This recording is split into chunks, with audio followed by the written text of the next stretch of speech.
वंदे मातरम बच्चों 2-3 दिन से मैं थोड़ा बाहर हूँ, इसलिए हम नोटबुक में हमारा जो भी टेंस चल रहा है उसको कर रहे हैं।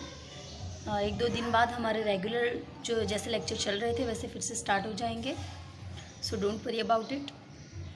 एंड बच्चों, हमने लास्ट लेक्चर में पास्ट परफेक्ट कंटिन्यूअस टेंस शुरू किया था, जिसके हमने अफर्मेटिव और नेगेटिव ये 2 टाइप के सेंटेंसेस कंप्लीट भी किए थे। बच्चों, प्रेजेंट परफेक्ट कंटिन्यूअस और पास्ट परफेक्ट कंटिन्यूअस दोनों में बस थोड़ा सा चेंजेस है। प्रेजेंट परफेक्ट कंटिन्यूअस टेंस हम बहुत पहले पढ़ चुके हैं, ठीक है, और उसमें भी मैंने आपको बहुत अच्छे से समझाया था। आपको प्रेजेंट परफेक्ट कंटिन्यूअस टेंस पूरा अच्छे से आ रहा है तो इसमें और उसमें कोई ज़्यादा डिफरेंस नहीं है, बस हमारे हेल्पिंग वर्ब की चेंजेस है। प्रेजेंट परफेक्ट कंटिन्यूअस टेंस में हमारे हैव और हैज़ हेल्पिंग वर्ब थे और इसमें है हैड।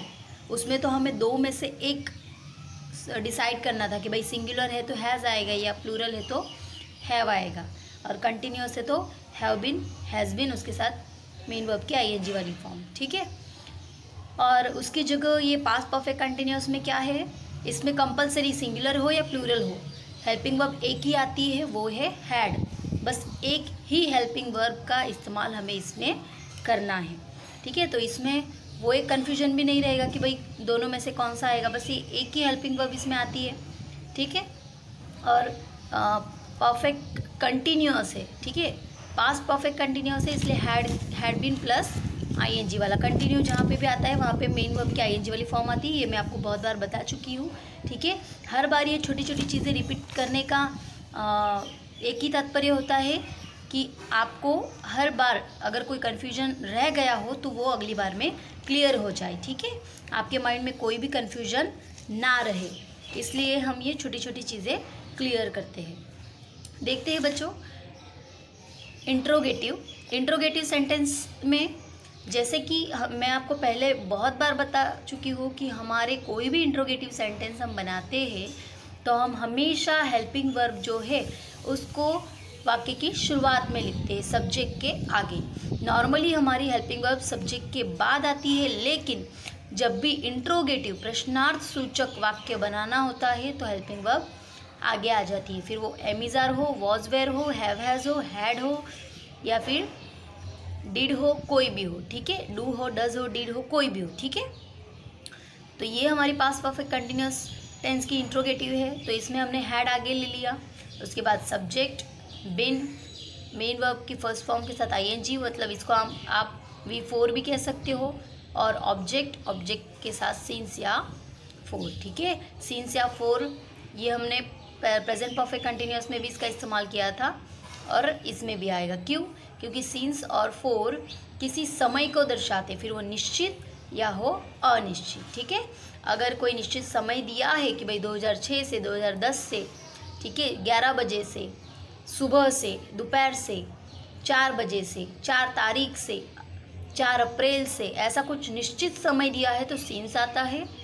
अगर 4 दिन से, 4 महीने से, 4 साल से, 4 घंटे से, 4 हफ्तों से, 4 महीने से, ठीक है, कुछ देर से, ऐसा कुछ भी दिया हो जिसमें निश्चित नहीं है कि भाई कौन से 4 दिन, कौन से 4 महीने, कौन से 4 साल, ये निश्चित लिखकर तारीख या समय के साथ नहीं दिया है तो उसके लिए 4 आता है, ठीक है। ये भी बहुत बार रिपीट हो चुका है। इसको रिपीट करने का मेरा एक ही उद्देश्य है कि ये सीन्स और फोर ऐसे 2 है शब्द है जिनमें अच्छे अच्छे बड़े बड़े स्टूडेंट्स को भी कन्फ्यूजन होता है, ठीक है। तो आप तो फिर भी छोटे हो, इसलिए ये इतनी बार मैंने रिपीट किया कि आपका कोई कन्फ्यूजन इसमें रहना नहीं चाहिए, ठीक है। देखते हैं पहला वाक्य हमने लिया है, क्या तुम 4 घंटे से मुंबई जा रहे थे? ओके, तो तुम second person singular, second person है, ठीक है, सिंगुलर है कि भाई आप या तुम कोई भी हो तो उसके लिए आता है यू।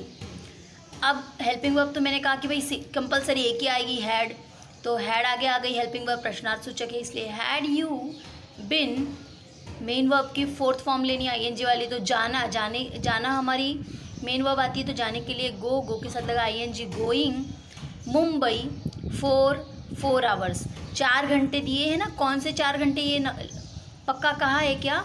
कि भाई 11 से 1 या 2 बजे तक, ऐसा कुछ फिक्स कहा नहीं है ना, बस 4 घंटे दे दिया इसलिए 4 लिया हमने, ठीक है, फॉर 4 आवर्स। ओके, दूसरा है, क्या आप 1 हफ्ते से इस घर में रह रहे हैं? 1 हफ्ते से रह रहे हैं, तो अगेन आप यू, फिर हेल्पिंग वर्ब हमारी हैड आ गई, कंपलसरी वही लगानी है। हैड यू बिन, रहना, रहना हमारी मेन वर्ब है, तो रहने के लिए लीव आता है, उसके साथ आईएनजी लग गया, हो गया लिविंग। किस घर में? इस घर में, तो इन दिस हाउस।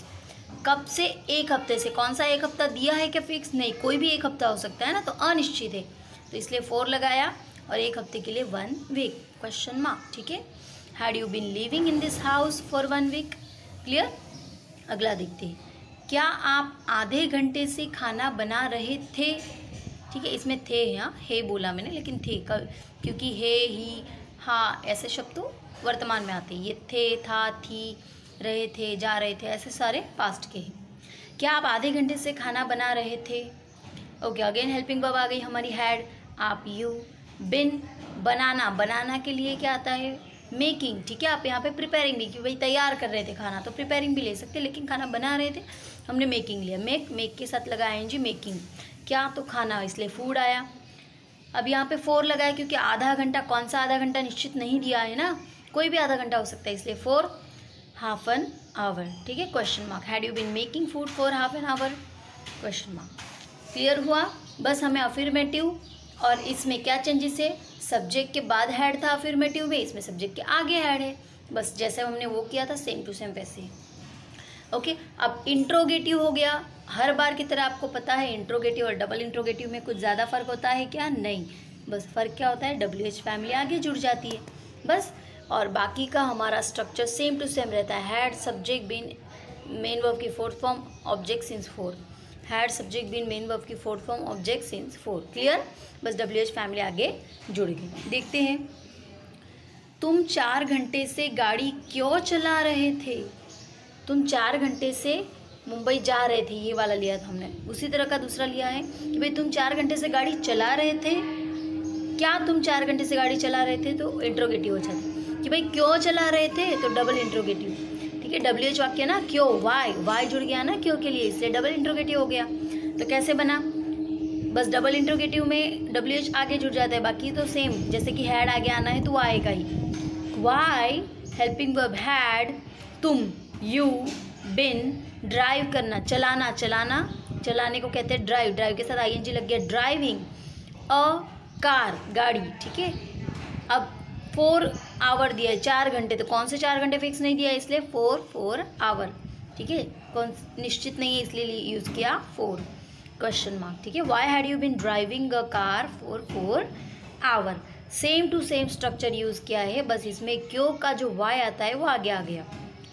कौन सा WH वर्ड है वो हमें पहचानने की, भाई क्यों क्या आती है? वाई, क्या तो व्हाट, कब, व्हेन, कहाँ, वेयर, तो ये हमें पहचानना है और उस तरह से WH वर्ड लगाना है। दूसरा है, आप 1 हफ्ते से इस घर में क्यों रह रहे थे, ठीक है, क्यों रह रहे थे, तो क्यों की इंग्लिश फिर से हुई वाई। अगेन हेल्पिंग वर्ब हमारी आ गई हैड, तो आप, उसकी इंग्लिश हुई यू, फिर लगा हमारा बिन, लीव, रहना, उसके लिए, ठीक है, रहना, उसके लिए लीव, और उसके साथ आईएनजी लग गई, लीविंग। इस घर में, इन दिस हाउस, ये सेंटेंस देखिए हमने यहाँ पे किया है, और सेम टू सेम सेंटेंस लेने का मेरा तात्पर्य यही है कि आपको पता चले कि भाई इंट्रोगेटिव और डबल इंट्रोगेटिव में बस ये एक शब्द का ही चेंजेस है, बाकी सेम वाक्य देखिए हमारा आता है, ठीक है, ज़्यादा कोई फ़र्क उसमें नहीं है। Okay, had you been living in this house for 1 week, question mark. Had you been living in this house for 1 week, same to same वाक्य, बस आगे क्या आ गया? वाई, भाई आप इस घर में 1 हफ्ते से क्या आप 1 हफ्ते से इस घर में रह रहे थे, उसकी जगह क्या की जगह लग गया क्यों, कि भाई आप 1 हफ्ते से इस घर में क्यों रह रहे थे, तो लग गया वाई। क्लियर हुआ? अब कोई डाउट का सवाल नहीं उठता, एकदम अच्छे से आपको ये क्लियर हो जाना चाहिए। देखते हैं अगला सेंटेंस, तीसरा, आप पिछले 1 घंटे से क्या कर रहे थे? क्या की इंग्लिश क्या आती है? व्हाट।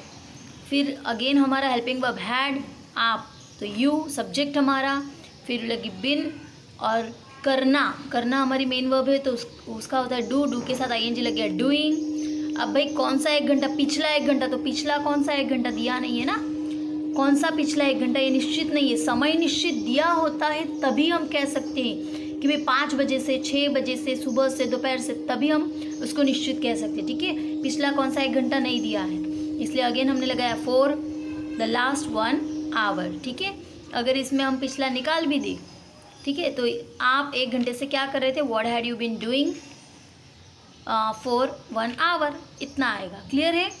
ओके। अब एक्सरसाइज के मैंने कुछ 5 वाक्य आपको दिए हैं, देख लीजिए। पहला वाक्य है खाली जगह, ही बिन खाली जगह TV for 1 hour question mark. अब कि भाई वो 1 घंटे से क्या कर रहा है, आपकी मेन वर्ब क्या दी है, वॉच, तो टीवी देख रहा था क्या, like this.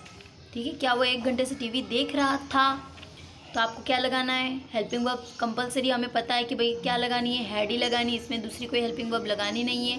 Past perfect continuous है इसलिए, और कंटिन्यू है इसलिए मेन वर्ब के साथ क्या लग जाएगा, आईएनजी, एकदम आसान है। दूसरा खाली जगह, शी बिन खाली जगह ओके केक सिंस मॉर्निंग, कि भाई वो सुबह से क्या केक बना रही थी। यहाँ पे मैंने सिंस क्यों लिया, क्योंकि मॉर्निंग फिक्स टाइम दिया है ना, कि सुबह, सुबह अपने आप में एक पूरा एक फिक्स टाइम है ना, दोपहर से आफ्टरनून, दोपहर से शाम से, ऐसा ये तीनों अपने आप में फिक्स टाइमिंग है। ठीक है, इसलिए मॉर्निंग के साथ हमने सिंस यूज़ किया। क्या लगेगा, अगेन हैड और मेन वर्ब मेक, मेक के साथ आईएनजी। तीसरा है खाली जगह, दे बिन खाली जगह क्रिकेट फॉर 2 आवर्स, क्या भाई वो 2 घंटे से क्रिकेट खेल रहे थे। ठीक है, क्योंकि प्ले दिया है ना, तो खेलना ही आएगा। अगेन हेल्पिंग वर्ब और प्ले के साथ आईएनजी। फिर है चौथा विच प्रोजेक्ट, यहाँ पे देखिए विच जहाँ पे भी आता है ना, तो उसके साथ जो भी सब्जेक्ट है वो आ जाता है, इसलिए प्रोजेक्ट हमने ले लिया। विच आइसक्रीम, विच बुक, तो कोई भी विच जहाँ पे भी आएगा उसके साथ वो सब्जेक्टिव वर्ड जो है वो जो ऑब्जेक्टिव वर्ड होगा वो साथ में आ जाता है। ठीक है, ओके। देखिए, तो which project blank they bin blank since Monday, यहाँ पे भी मंडे एक फिक्स टाइमिंग दी है, मंडे का दिन पूरा, इसलिए सिंस लिया। ठीक है, यहाँ पे दिया है डू, मेन वर्ब है, डू के साथ आईएनजी लग गया कि भाई वो मंडे से कौन सा प्रोजेक्ट बना रहे थे। फिर ये पांचवा हमारा what blank she been blank in diet for 5 months.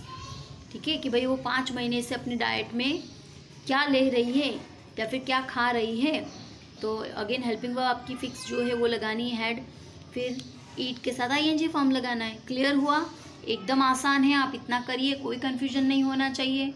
Okay fine, आप इतना कीजिए। और बच्चों, आज मैं आपको जो आपकी टेस्ट होने वाली है उसमें हम कौन से टॉपिक लेने वाले हैं वो भी बता दूंगी। आप इतना करिए एकदम, जिस तरह आपको एक्सरसाइज में मैं देती हूँ उसी तरह आसान आपका होगा टेस्ट में भी। बस इसी तरह आपको ब्लैंक वगैरह मिलेंगी या फिर जो भी मिलेगा, लेकिन इतना ही आसान होगा। बस उसके लिए आपको पूरा रिवीजन, जितने भी टेंसेस हमारे चले हैं उसका पूरा रिवीजन करना है।